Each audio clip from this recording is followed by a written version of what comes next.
Hey, what's going on, everybody? This is Thrifting Lounge, and we got a couple of special guests. We have Ronnie Hart and we have Steve Raiken. I'll let you two introduce yourselves. I guess I'll go first. My name's Steve. I run a YouTube channel, Raiken Profit. First time doing this. What are you laughing at, Ronnie? A little late night over here. I'm pretty tired. My eyes are sagging. But, yeah, excited for a show with the Thrifting Lounge. We're going to talk a little picking, reselling, and hopefully help you guys to make some money. I'm Ronnie, Harts Motor Company on YouTube.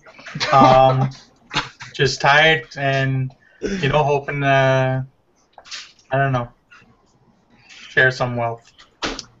All right. Well, we're kind of new to the whole YouTube channel, stuff like that, and just want to touch a few things out there about how you sell, thrift, garage sales, whatever. Steve Raiken and Ronnie is like full. You guys hearing that? A little background noise.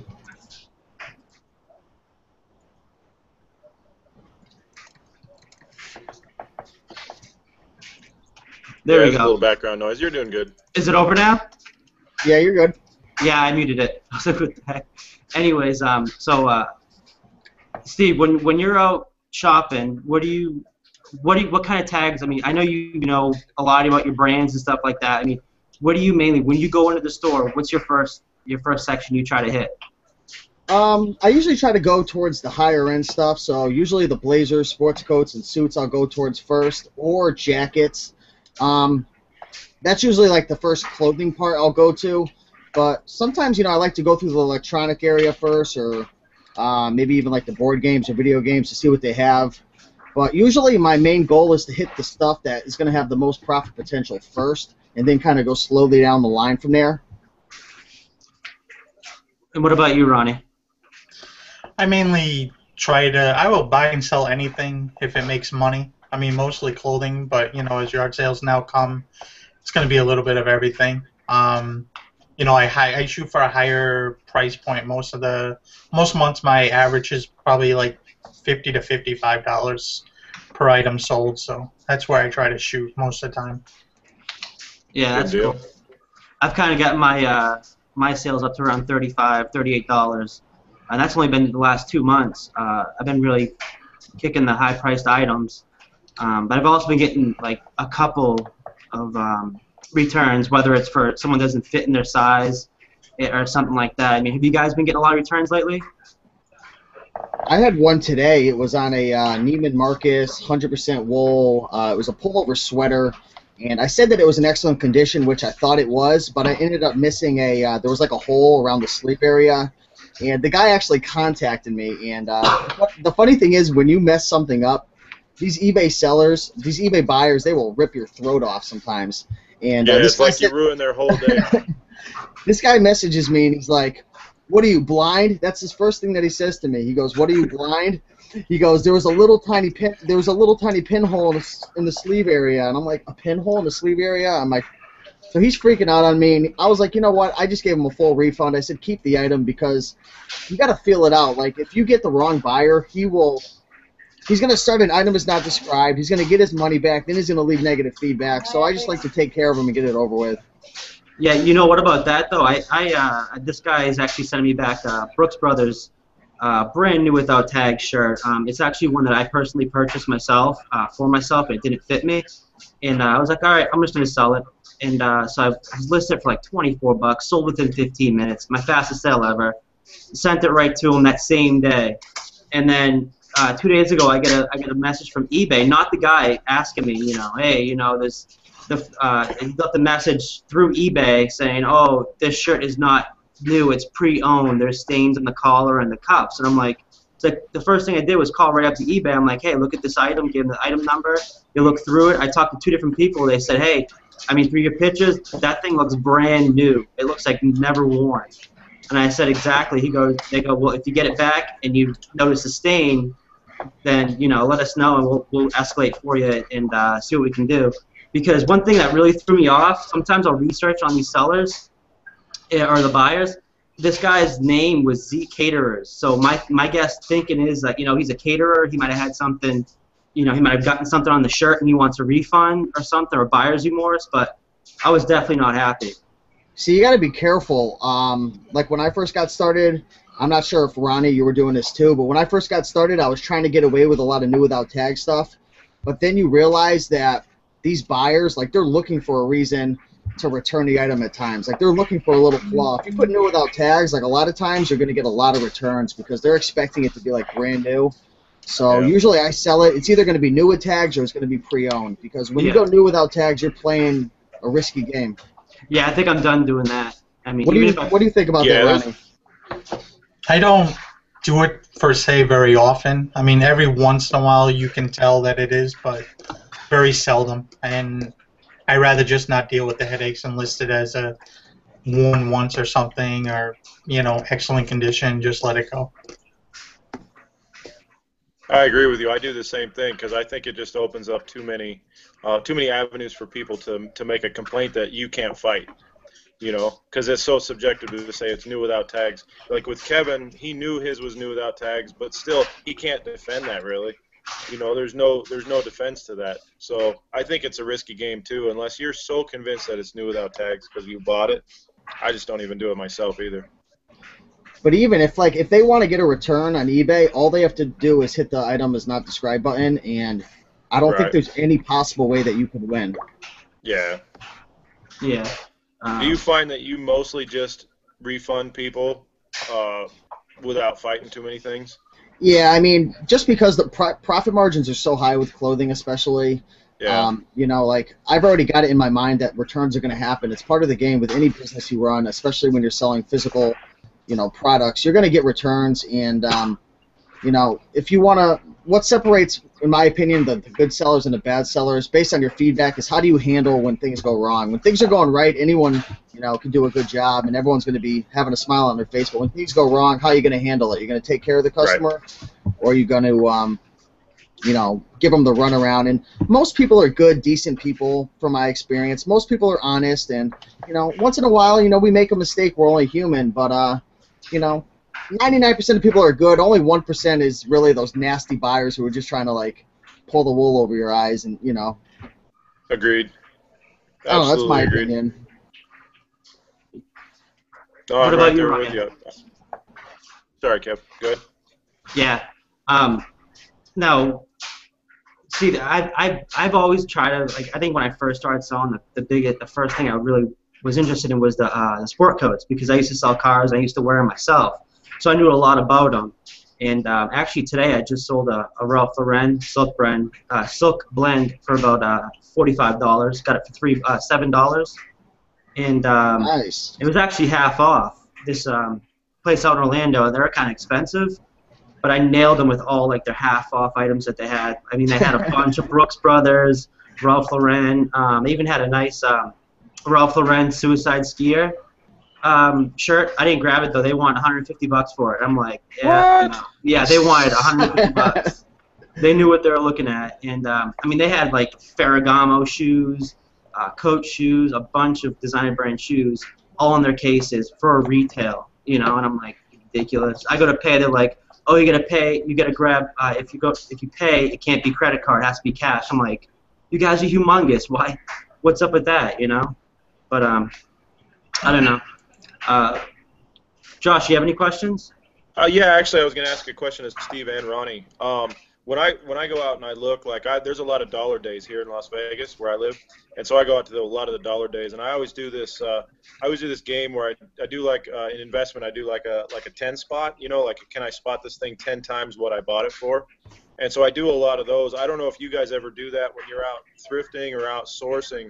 Do you have kind of a threshold of what you'll pay for something, or if you know you can sell it, you just buy it no matter the cost? Does that make sense? Yeah, I mean, it makes sense. It depends on what it is. A lot of the clothing here in New England area is higher priced. There's no such thing as no dollar day. You know, I mean, you might get things at half off day, but you're still paying $3-4 a shirt. So, you know, you have to just pick and choose what you buy, and, you know, as you're in this longer, you get pickier with what you get. Um, I don't know. That's about it. Okay. I mean, it depends. I mean, I think I spent $30-something on a suit the other day, and I sold it around for 310. So, you have to, Nice. risk and reward and try to figure out what you're willing to spend to make. I mean, if you know you're going to sell it Right. fast and double or triple your money, do it in a day or something. It makes sense to do it, I think. Do you ever go upside down, or have you been pretty much right side up the whole time you've been selling clothes? You mean like upside down, like? Like, have you bought like a truckload or anything like that and waited for the profit to come in, or have you always just done it like small loads at a time? No, just buy whatever's available. I mean, mostly at a thrift store and just if I whatever's available. If I spend $1,000 that week, it's $1,000. I mean, it's whatever's available. I wouldn't go out spending my rent money or my car money. You have Right. to do whatever's in reason. But Right. this business is scalable to where you can do it with whatever you have. If it's stuff around your house and then turning that into money to go out and if it's spending $100 a week, it can be done. And within 6 months, say 12 months, you could scale it to what you need it to be. Yeah. Gotcha. Thank you. No problem. Yeah, I mean, the way I started was like my girlfriend's like, hey, you got like $10 and figure out what you can do with it. And I turned that $10 into like I think it was $100 because I found a Malihini Hawaiian shirt for $3 at the Goodwill. I flipped that for $60. That only took about 2 weeks to sell. And then from there, I just built stockpiling, and now it's gotten to the point where I'll just go to like the store and just drop like $200 on. And I mean, I always have a saying: if I can't make less, I mean, at least 3 times my money with other items that are like $20 and under, then I won't buy it. And if I can make at least 3 to 4 times the money with items that are 20 plus, I won't. I'll jump all over it. Well, I think that kind of eliminates some of a lot of people, like on Facebook and in these groups, a lot of people that are brand new, they say, should I buy this? Which that's all up to, that's individual taste. If you buy it, do you think you can sell it? And that's kind of why I asked the question, is what if you got a threshold, like personal threshold. But I think like with me, my personal threshold is if it's a small priced item, if I can flip it for 10 times what I paid for it, then usually I'm happy. Oh, if I definitely. paid $1 or $2. But if it goes below that threshold, I usually don't buy it. And I think that's what everybody that's new has to find, what their comfortability is of how much they want to spend for something. I just know a lot of people ask questions about, should I do this? And it's all personal taste, but it's what your comfort level is for what you want to sell it for. Yeah, I mean, like if I had maybe 5 or 6 employees working for me, all taking pictures and doing the listings and helping with shipping, then I wouldn't mind selling an item to make $5 or $6 profit. But just kind of being a 2-man team where I have myself and one of my buddies helping me out, you kind of got to be a little more picky, like Ronnie said. You've got to pick and choose to see what suits you. You've got to understand what type of profit margins you're kind of going towards, and what's going to be worth your time at the end of the day. Like when I first got started, I would buy a shirt for $5 and sell it for $15. I wouldn't be upset making $3 to $5 profit, but now I try to focus more on making at least $10 profit per item, and even more. Yeah. Okay. I mean, I think that's what happens when you get like more experience. You already know what you're gonna go look for, and you just gotta satisfy yourself. Are you satisfied with making $5, $10, $15? Or just put it back, save your money, and go somewhere else and try to do it all over again. Absolutely.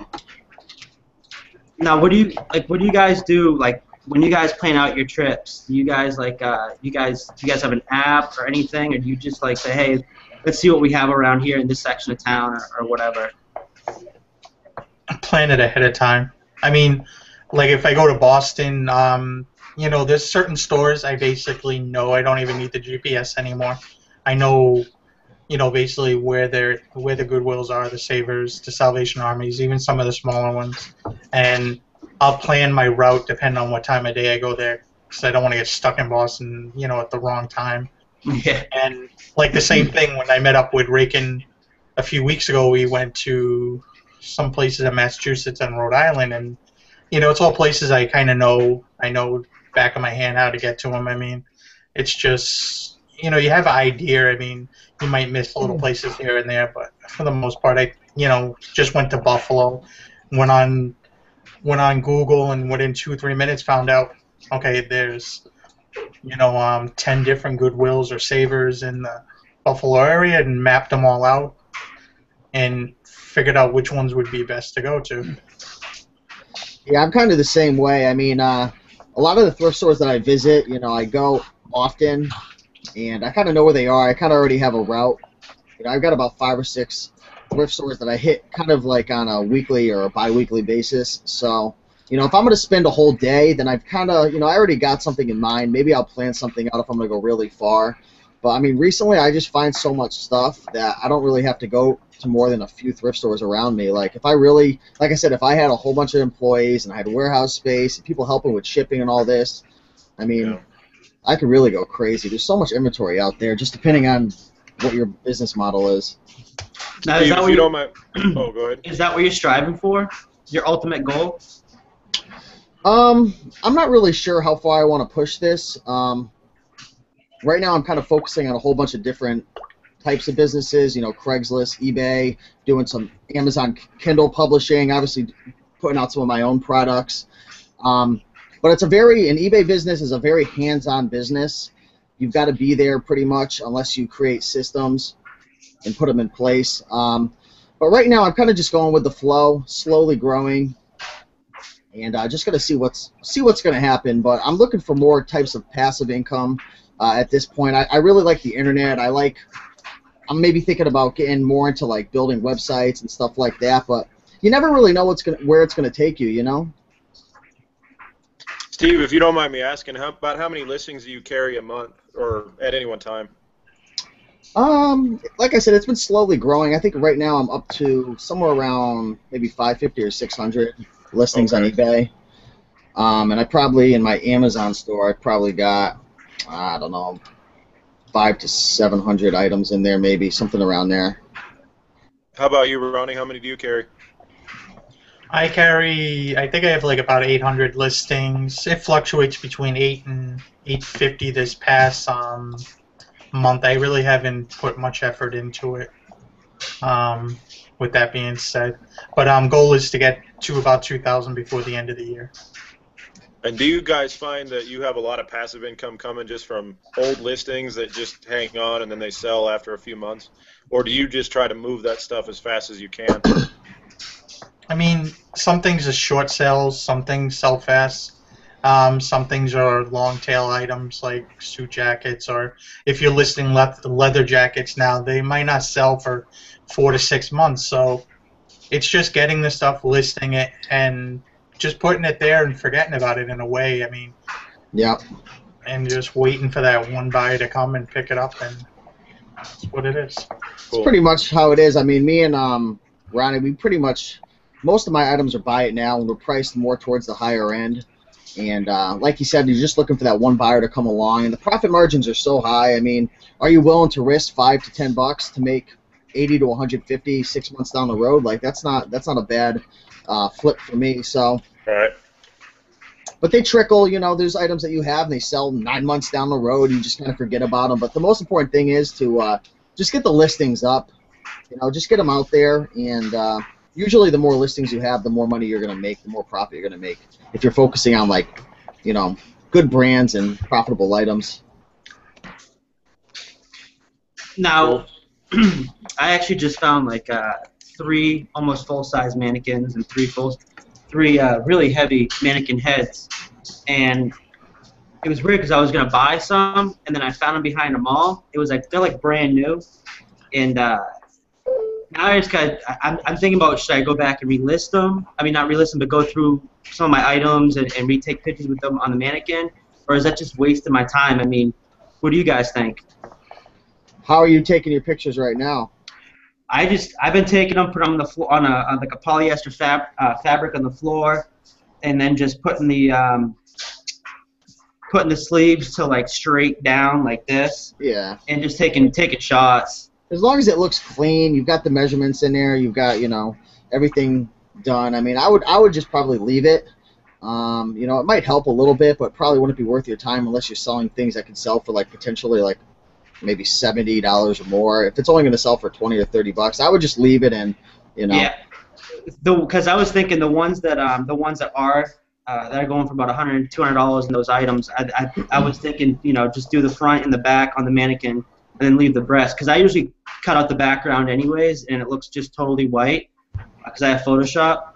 But Yeah. I'm thinking, because a couple of the pictures and some of my items are just like, yeah, you can tell, it's something's off down there. So I'm just gonna slap it on the mannequin and take a couple pictures from there. Now, what kind of setups do you guys have for do you guys have mannequins or anything like that? I have a half mannequin thingy, and just it goes up on like a hanger, hook or a nail or whatever it is, and use that for right now because of space. In our house, that's what we have use for. So when we clear out the extra room, we're actually going to turn that into like a photo area and upgrade all that stuff. Yeah, I got the dress form mannequin with the backdrop, the muslin, the background, the umbrella lights and everything. So I mean, it definitely makes it look nicer, better appearance. Very cheap to get together. If you ever want to buy one, just look up like I believe they're called like Cowboy Studio. Yeah, the Cowboy Studios. I see them on Amazon all the time. Yeah, I mean, you could get the backdrop, which is like the 3 bars. You'll get the background. You'll get the lights. Probably get that for around 100 to 130, and then you can get like a real nice mannequin for probably like if you get the 3D dress form one, those are like 60 to 100 maybe, or you could get the little plastic one. But actually, no, you can't use that if you're gonna have the backdrop because that's a hanging mannequin. So you could probably get a whole setup for like $250.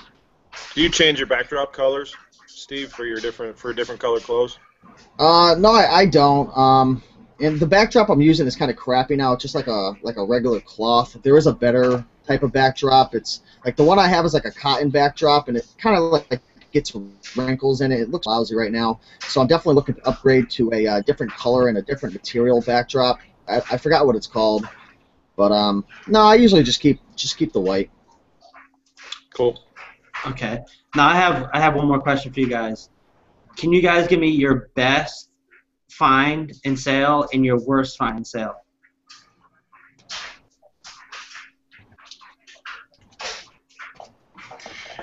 Best find probably was a Laurel.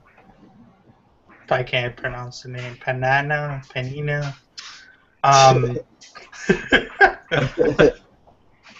It's LOL. Oh, I can't even freaking. I'm half. Okay, Laurel Panana. I think it's pronounced PLROPAPIANA.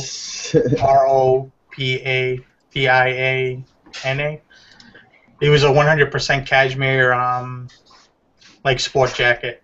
I picked it up for, I think it was like $20, $18, and sold last week or a few weeks back for $500 in like 12 hours of listing it. Wow, that's crazy. Yeah, I don't have anything that crazy. Probably some of my best finds. I found a really nice, I don't know how to pronounce it. Maybe Ronnie could help me. It's Yves Saint Laurent, I believe. Oh, Yves Saint Laurent. Yeah, it's I suck at pronouncing things, but it was a 3-piece suit, navy blue, had the gold buttons. It was beautiful. I think I paid $4.99. It sold for like I think $160. Also found a nice Barber. It was a waxed jacket. It was a 2 extra large. I paid $1 for it at the Salvation Army. I don't know why they had it marked for $1 and sold for $1.99 within like a few days, I think. Very nice. Yeah, anything Yves Saint Laurent, I keep. I mean, even if it's too big for me, I just have a thing. When I used to sell cars, that was a brand I always bought, and I've been stockpiling those clothes. I don't know why. Even the ones that are too big for me, I just keep. It's just, I don't know. I'm a collector, I guess. But I want to see if we have any questions, because now I see there's actually people talking in the room. All right, I have a question. How long did it take from Sam Zaki how long it took you since you started selling until you were able to make a living from your eBay account. If you want to go first, Steve. I think I transitioned from part-time to full-time after about, I think it was like 7 or 8 months. I don't remember exactly. Somewhere around there, maybe around the year mark. I went full-time, but I was doing other things. I was doing Craigslist as well, flipping a lot of bikes, household items, clothing. So it wasn't just one particular thing. What about you, Ronnie? I was a little later. It took me about maybe, I don't know, about 2 years probably, maybe a little longer, before a little longer, before I figured that I wanted to do it. I guess I was kind of a little more worried about, taking care of the income and everything full time. And actually, when I quit, my wife quit full time, so it was probably a loss of probably like $75,000, $80,000 a year jobs. Wow. So, but I can't complain. It's paying the bills right now and everything. So. Does your wife do this too, Ronnie? Yeah, she helps with taking the photographs and everything. Very cool. The family affair. That's very cool. It does help, I think, when your spouse or girlfriend or whatever is actually on board with what you do. It helps. My wife, we went out the very first time that she and I went thrifting together. We'd been thrifting together before, but just to pick up stuff for us. But the first time we went to sell stuff, 3 shirts in, she touches 3 shirts, and she finds an Emilio Pucci shirt that she sold for like $175 or something. Wow. Yeah, Nice. I said I would have never done that. I would have never found the third shirt in and gotten that kind of profit. But she did really good. She kicked ass that day. Yeah, I think I started.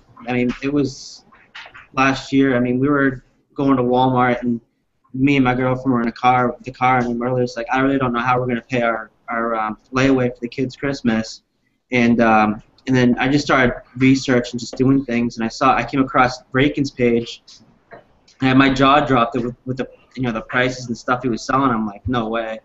I thought it was fake, and I did some more research, and I did one time, and my girlfriend was full on board with it, and it's been seriously the best thing ever, because now we've actually been able to move into a house. We had an awesome birthday for my son a couple months back, and it's just totally changed my life, and I love it, man. I really do. It's a blessing.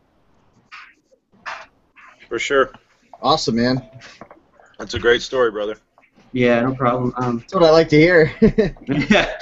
Yeah, you did that, Steve. You had that effect on him. Yeah, man. Because he thought you were full of shit. He had that effect on you. No, I'll tell you right now, though. Honestly, you could watch all the videos you want. Like, it's not me. It's all you, bro. Because you're the one who went out there. You watched the videos. You applied. You took action. You didn't, bitch and moan when things went wrong. Because I'm sure you had your problems. You had your issues. You kept pushing through, and you got to give yourself the credit, man. You're going at it. You got to pat yourself in the back. You're making it happen, bro.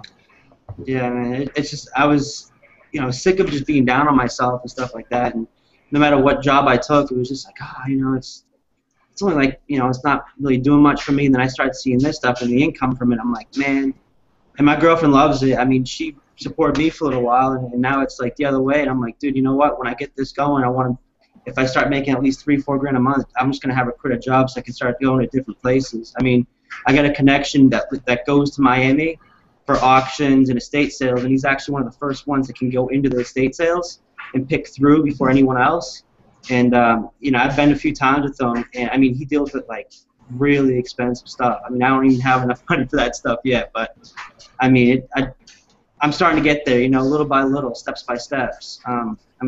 Rome wasn't built on a day, so it's just not going to happen overnight for anybody that's really trying to do this. Just you've got to work at it and don't give up, no matter how hard it gets. Because it's that one find you find out there, man, that could just change your life. It really can. I got one last question for the guys before they have to leave. But what do you think your breakdown is for thrifting versus garage sales versus like estate sales that you guys source from? What do you mean exactly by it? I mean, because they're all kind of different, you know. Like, do you mostly thrift then? Oh, okay, I see what you're saying. Yeah, Or do I you go mostly like thrift, half garage sales or whatever? well, I mean, now it's garage sale season in Connecticut where I live, so I'm going every Saturday morning and picking up various types of items. I don't find a lot of clothing items out there at the garage sales. Once in a while I do, and I scoop them up. But for the most part, the thrifting's going to cover my eBay clothing business. And yard sales on the weekends, I always hit them. I love them. I got a smile on my face. Not when I wake up that early, because I'm like a little grouchy guy when I wake up that early. But once I get going, you know, I I usually find the stuff for like Craigslist, and I'm looking at getting an antique booth in terms of the garage sales. So yeah, definitely. I'm looking at getting an antique booth. I'm really excited about that because a lot of items are not really profitable selling them online. Whereas if you have like an antique booth, it could be worth your time having to cut out like shipping and whatnot. My question about that is, how much are the antique booths? Because I see a lot of them around here. Honestly, I'm not an expert when it comes to it, but I have one that's probably about 10 minutes away from me, and it's really small. It's like so tiny, and it's like $70 a month. I mean, it's really small. I don't even know if I'm going to do it because there's not even space to like put like anything big. It's like little tiny odds and ends you can put on like a little shelf area. But that's 70. I think other people pay a few $100 for like a bigger area. And again, it probably depends on your location. I know, Ronnie, you were looking at getting one, weren't you? They were expensive over here. I mean, I think they were like $250, $300, and they wanted like 10 or 15%. Wow. And was there like a square footage that you were looking at? I believe it was like the little spaces, like 2x4, or no, maybe a little bigger, like 3x6 or 4x8. But yeah, that's kind of a lot crazy. of the stuff I just see sit there month after month when you go into these places. There's not enough traffic on the Cape in the winter months to support it. You get people for 4 or 5 months here, if that, and the rest of the time it's people down in Florida. They're not here. Yeah, in my right, area, in my area too, man. There was like I've stopped by a few times since I found out that it was there. There's like barely any foot traffic. I see a lot of inventory, but I don't see many people there. So I mean, maybe it depends on your area. You got to get into a better location, maybe. Yeah, I mean, because I was thinking about it, and then, I mean, the one I live next to has like a thrift shop that I always go to, and I see more people in the thrift shop than the antique booth. I really do, because you can get the stuff so much cheaper there, and Yeah. I mean, they don't mind. Now I got a couple comments. This is actually a pretty funny one from Cool Toads. It said Raiken's next book, Raiken Saves Christmas. Hey, I told him not to tell everybody the title. All right, just last question for you guys, promise, all right? Yeah. Where is it? It was, why clothing, and why? What are your main reasons? Clothing is in every thrift store. Every thrift store you go into, there's clothing, and there's lots of it. It's just going through it and figuring out which ones are going to make you money and which ones aren't. And that's mainly the reason why. I mean, before I got into clothing, I mean, I was going into thrift stores for maybe 3-4 weeks and wasn't finding much of anything. You know, going through electronics or going through different things, or you're watching them mark up stuff so much that you didn't want to deal with it. So started learning about clothing and took off since there, and you know, that's kind of where it is right now. Ditto, ditto. I mean, you go into these thrift stores, what are the most abundant items you see? Usually clothing or books. I do both. But yeah, clothing, it's everywhere. It's easy to get your hands on a lot of inventory. Like Ronnie said, I mean, I was in the same boat. I had a hard time finding inventory until I went into the clothing niche. And I mean, the profit margins are high and the competition's a lot less, in my opinion. Versus like electronics or other types of like household items when you go to the thrift store. So I don't know how long that's going to last, but right now I feel that it's definitely a really good opportunity, and I think the next few years are going to be a really good opportunity for clothing as well. But I mean, I can't predict the future how it's going to be, just because technology is going crazy, the economy's kind of, you know, not really doing anything that special. A lot more people are trying to find ways to make money. So I don't know. I think we're in a good time right now for all of us to make some good cash, though. And Agreed. Josh, you around still? Yeah. Now, what about you, man? I started this off of a bet that I made with myself. I said I was going to take $1 and try to flip it and make more, and I've never been in the negative since then. So I bought a shirt for $1, sold it for $20, and I've been on the positive ever since then. So and that was how I started. And I do clothing because there's like Steve said, it's low overhead, hugely low overhead. I mean, you pay $1 or up to $1, $2, $3, $4, $5 for something that you can sell for 15, 20, 50, $100. There's no competition in any business that makes that kind of profits. And to hold it, I mean, I have one room in my house where I've got bins with my stuff stacked up, and so that's all my storage fees are just rent from my house, you know. And so it's easy to store, easy to sell, it's easy to ship. You put it in an envelope and send it off. It's about the easiest game there is with that kind of a profit margin. So that's why I do it. That's awesome, man. All right, well, I know Raiken's got to go, so thank you guys for watching. I'm sure you'll be seeing more of all of us in the future, so thank you for watching, guys. Take care, everybody. Later. Thank you. Bye. Have a good night.